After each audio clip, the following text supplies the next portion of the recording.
niggas how to make your ego a servant, and all it does is feed me money, pays my bills, all that shit. I don't even notice it.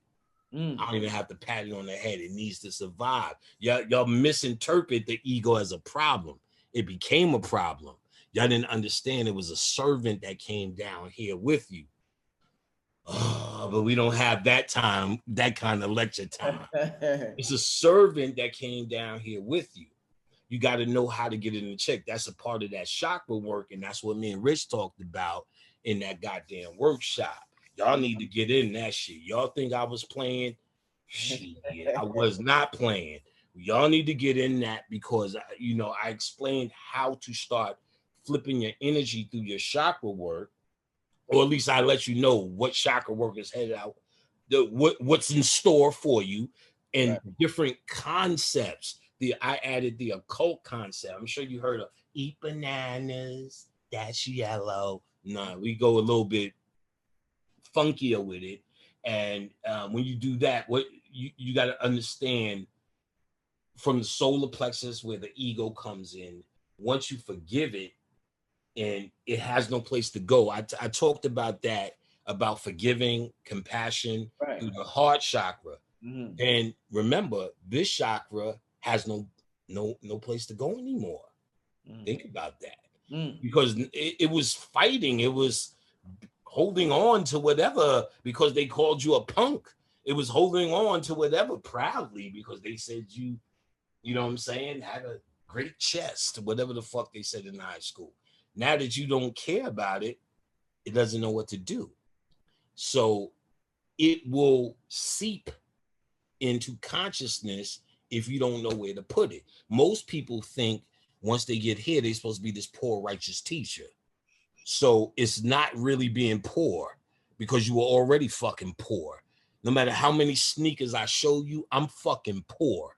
You know what I'm saying? I can't change the condition in terms of financially, you know what I'm saying, for nobody but my personal family. So I can't change the condition of a nation or a people with money. So you're poor.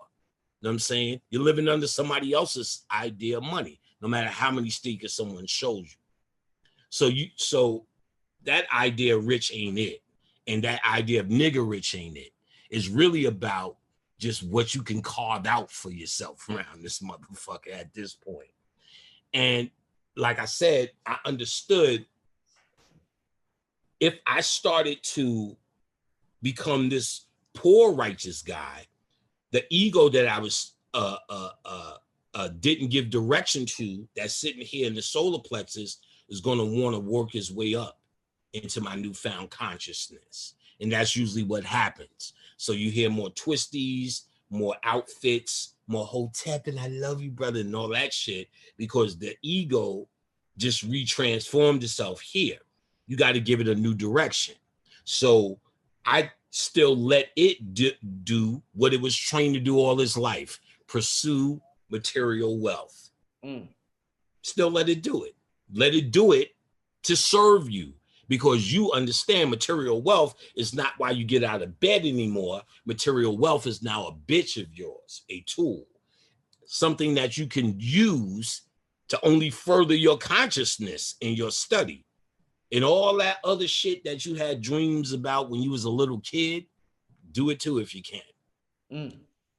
And long story short, it's the science of making your ego have a new purpose that actually still feels good while you're having this earth bid. You don't have to feel guilty about materialism if you control it while you're here. Right. You know what I'm saying? There's this guilty feeling, oh, it's material. No, it's material if that's the ceiling on your consciousness and why you're doing it. But if you understand it, if you get to a level where you can understand and manipulate it, I'm at a I could throw all this shit in the garbage and still feel proud. You get what I'm saying? Yeah. Still, Khadijah will not love me less, no matter how many sneakers or pair of pants I have. And that's really the key. You know what I'm saying? Have you reflected in someone else's eye enough to be that worthy? Is better than that. But at the same time, do not feel guilty if you want a big TV. Do not feel it. know what I'm saying? Don't feel you have to feel that way. If a big TV is bigger than your spirituality, then you have a problem. Mm-hmm. Fuck that shit, nigga. Do as thou wilt is the whole of the law. The more questions? Man, I wanna thank you, Panic. We're gonna end it there. I want to thank you, my brother, for coming on. The next show I do, brother, definitely you and the Queen Khadijah. Yes. On there sometime in August, so sometime next month. I know she talked to you about when she's ready to roll, and then when that time comes, we're gonna kill that shit too. And let me tell y'all need to go do that workshop, because I heard some of the things the other brothers are gonna offer. Phenomenal. You know what I'm saying? You can't get this anywhere. You know what I'm saying? This is where you do it. This is where it comes in at. This is the investment that you need. I know from what I put in there is, well, actually, I can't say I don't even remember, but I'm told you need to show up, nigga, to hear this shit. I was in rare form, nigga. Rare form. So you need to go see, you know, Rich always offers you quality. It's so good to see that and hear that. And don't y'all agree? Always. We should give it up to, I can't see the room, but your motherfuckers that'll be hitting likes and fires and hots and 100s for Rich. Facts. For Rich. He kept you quality when you niggas could have been just sitting around listening to some goddamn bullshit. You had a real goddamn guy come and organize this shit and present folks with honor. So give it up to Brother Rich. Give it up to his dear goddess, old earth, on the other side, in us, with us, the sister Adrian, who's brought us so much love tonight. Happy birthday, Mama Adrian. We love you. Rich here. Rich is the mellow fellow. Don't mess with Rich. I seen Rich at a lecture. Somebody tried to cross Rich. They wouldn't do that no more. Rich is a real dude. He's a real pan dude. So honor to Rich, honor to the sister Adrian's birthday. And we are here. She's here with us. I'm happy to meet her. I'm happy to have her here. Indeed. Shay. Listen, man, family, thanks for tuning in. As always, like I said, make sure you sign up for the workshop. We got the meditation going on. We got videos from Brother Panic, Dr. Phil Valentine, Billy Carson, and more. It's going to be off the hook. It's starting September 11th. Call my number for more information. The flyer is on the screen at the beginning, or the link is in the description bar. Hit me up if you need more information. But Brother Panic and Khadijah will be back in August. In a couple of weeks, next month, they will be back. We're going to kick it. We're going to have a great time. And until then, Panic, one thing I want to ask you, when is your classes starting again? Oh, I don't have a date, but the wise thing to do, we're actually going to start soon. I just let it pile up.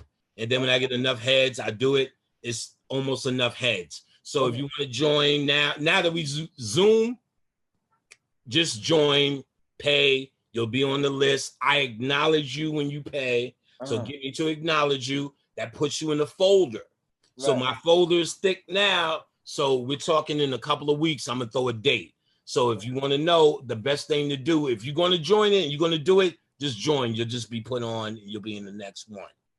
Khadijah sends out email blasts. So when it's that time, we're going to blast it out. Get on Khadijah's email blast. Rare. Why do you think it's so rare right now and hard to find? Okay. It's been out of print. Let me see. It was first printed in, let me see. Printed, looks like 1962, but hold on. This shit is so a little bit older, so it's a little bit weird. They don't have it on that second page. Yeah, I remember finding it before. Let me see real quick. But for the sake of time, I remember it being in the 60s when it was printed. It's on here somewhere. So what stood out about it in the time? This had to be in the year of perhaps 2007 or 8. And at this time, I was in a heavy spiritual thing going on. You know, I told a little bit of the story where there was this Bobby Hemmett love tape, they called it, that everybody was trying to get their paws on. Oh, Misconceptions of Love? Was it that one? See, I don't remember none of the type. It was with Shabazz? It was with Shabazz? With Shabazz. Okay. I think not Misconceptions. I don't know. It might have been. If you remember, we did the second one with him. He did number 2, and that one actually had me on it because of what happened when I watched number 1. So when I finally got my hands on this one, it wasn't the Metaphysics of Love and Sex. Maybe it was that one. Okay. Maybe it was that one. But it was one of the ones that was supposed to be one of the ones. So at this time, I was still working IT. I had to get up whatever time in the morning, and it was late, so I couldn't watch the whole thing or enough of it. But I was so dying to get this tape. I watched about an hour, and he was kicking it. He was just saying shit that just made basic sense at the time.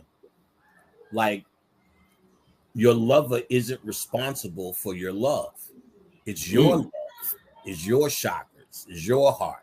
You're responsible. And really through that person, it's really you letting go. You finding love that's really in you. Oh, here's some babies. You're finding love that's really in you. So all of this was like boom, because you know you're always taught this bitch better act right. You know what I'm saying? This nigga better act right. Otherwise, you know, the consequence. But you know, you learned and you go through this silly argument thing. Now, when him just saying it like that brung the ball back in your court, and someone who was trying to understand how to master self, that little note was an important thing. He said other things that was important on this tape. I thought that stood out. He talked about a movie called Adaptation with Nicolas Cage. And he talked about Nicolas Cage was playing a twin, and his brother was telling him, man, I really love Cheryl, and Cheryl was the greatest in my heart and my first love. And then his brother told him, well, she used to make fun of you. She used to talk behind your back. She didn't love you at all. And Nicolas Cage said, well, that's her problem. I was in love. So what Bobby was pointing out was you have to be in love. It's about your love. And before I watched, I was just taken back by that alone in the first hour. And when I went to sleep, I made this vow. I was like, I want to know what the divine feminine has to tell me, no matter what it is, no matter where it takes me, I'm ready. And then went to sleep, woke up an hour later, had hives all over my body. Thought I was going to be a motherfucker at work. But it kind of went away. And niggas go, I was on the internet when the first Pixel opened up. I was already signed up on all of that shit in beta. So I signed up on Black Planet when everybody, including the news, said never meet someone offline. It's instantly rape. I had no idea that people were doing this. So when I got back to work, everybody's on Black Planet, and niggas started telling me, yeah, I met my wife on Black Planet, and you know, we're doing everything, you know, from Genesis to Revelations with these chicks, and these chicks are doing, you know, the same to us. Oh, well, let's investigate. Let me just warm up this account. And the trend was to inbox you. And then in the inbox, the next step was to ask for your IM. Right. Or whatever. That was where it was. You would get it and burn around the country. And it took me a few months to realize that's what I asked for. And that's how she responded. And it was intense because there were ancestors coming through these women. And some of them motherfuckers like aunts to me. You know, they're my friends' moms. You know, I'm talking about who knew me forever. Like, you never had relish before? That's relish. Bro, it's good. Like, you know, that little that I could see them. So one of the first things I learned that sex is a greeting or a meeting in that world. It's not like how we view it here. So Rhode Island was along that journey. And I love Rhode Island. I used to hang out in Rhode Island when I was young. So I was glad there was an occasion for me to go back. And went to a used bookstore and grabbed a lot of stuff. Then started looking at this book here. Psychomancy out that store. Now, the order of the day, and here's where it gets important. This is all of that stuff got me to this store. The order of the day was each book you would read, you would see it now. There's this warning.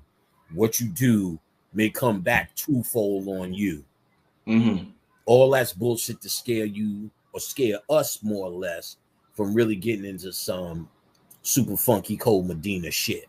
Right. So now, but it still is that stigma in your head. You know what I'm saying? You still, no matter how much you read, you still hear that warning. So it's an effective ass mind control tool. Now, it takes you a while to get past that shit. But then you hear why Simon was forced to put a warning in his Necronomicon book because motherfuckers was fucking with those spirits, those Sumerian spirits, and really getting fucked up in the 70s. And so it's stuck in your mind. Now, about this book, there was no warning. He's talking shit. Pretty much how to see through women's clothes with X-ray vision. He's going all, it's just like a comic book. I'm like, nigga, say it ain't so. And then when you read his other works, you see, oh, he was about that. Cycleria, which I did something on about how to open and close your astral valve to pull down from the astral through that silver cord. We did a whole book on that. He's got other things about psychic power control, how to do that. Let me say this before I forget. There's a movie about this book, loosely, about the whole style of this book called The Master. The Master. It's a terrible movie. Joaquin Phoenix is in it. So you know he tries to be real fucking Joaquin Phoenix-y. That's the dude who played the Joker. Mm-hmm. So it's one of them artsy movies. What's the dude? He died.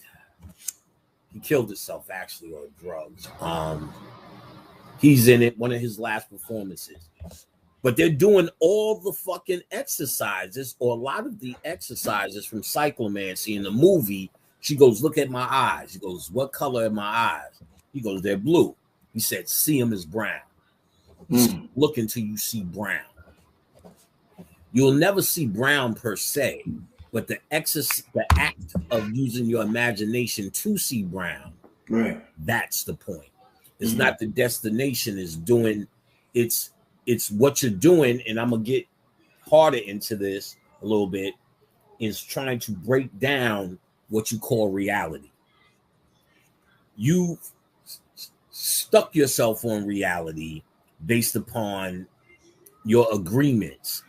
A book like this starts breaking down your agreements with little things you call reality. And it starts putting you in a mindset of spirituality. All things are possible, or